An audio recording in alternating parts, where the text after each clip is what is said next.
წარმოდგენა იმის შესახებ, როგორ იქცა ქართველი და 20 ახალგაზრდის საქორწინო ლხინის სუფრა განხეთქილების ადგილად, როგორ აღმოჩნდა ერთი და იგივე ქსოვილის ნაჭერი ჯერ სუფრა, შემდეგ დაპირისპირებული ბანაკებისთვის დროშა, ბოლოს კი დაღუპულების სუდარა პოლონელმა რეჟისორებმა შექმნეს. გთავაზობთ ამერიკის ხმის მიერ მომზადებულ სიუჟეტს. წარმოდგენა იმის შესახებ, როგორ იქცა ქართველი და 20 ახალგაზრდის საქორწინო ლხინის სუფრა განხეთქილების ადგილად, როგორ აღმოჩნდა ერთი და იგივე ქსოვილის ნაჭერი ჯერ სუფრა, შემდეგ დაპირისპირებული ბანაკებისთვის დროშა, ბოლოს კი დაღუპულების სუდარა პოლონელმა რეჟისორებმა შექმნეს. პერფორმანსი სახლის საზღვარზე ღია ცის ქვეშ პირველად გორში, თეატრის ეზოში გათამაშდა. იმის საჩვენებლად თუ რამდენად მარტივად ინსპირირებადია დაპირისპირება, რომელიც ადამიანების სიცოცხლეს იწირავს, პოლონელმა რეჟისორებმა 3 თვე საქართველოში იმუშავეს. ქართულ-ოსური პრობლემის არში ჩაცდომის მიზნით მათ რამდენიმე კვირა უშუალოდ იცხოვრეს კონფლიქტის ზონის სოფლებში.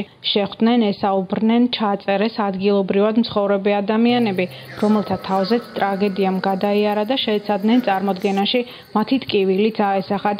პერფორმანს 4 რეჟისორი ჰყავს.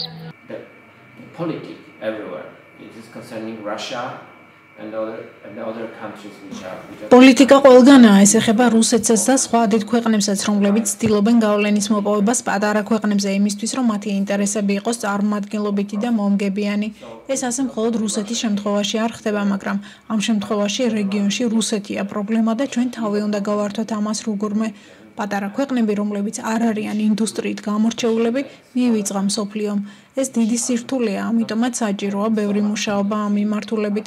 ფოკუსირება უბრალო ადამიანებზე და მათ ცხოვრებაზე უნდა მოვახდინოთ.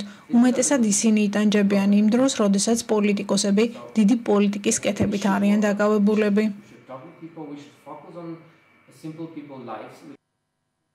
სცენარის ავტორებისა და რეჟისორების ერთმა შემადგენლობამ ერთი კვირა კონფლიქტის ზონის სოფელ კნოლევში გელა ზოზიაშვილის ოჯახში გაატარა.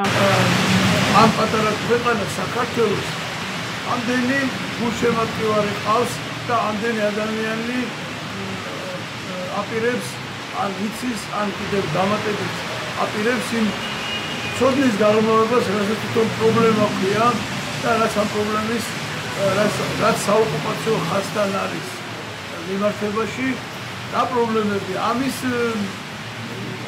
ამის გაგება უნდათ თვითონ ამ ადამიანებს თავის თვალით უნდა ენახათ და მე ძალიან კმაყოფილი დავჭი, რომ მართლაც გულწრფელად იყვნენ დაინტერესებული.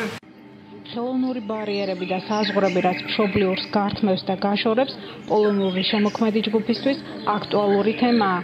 მათ მსგავსი პრობლემატიკის თაობაზე სხვა ქვეყნებშიც იმუშავეს.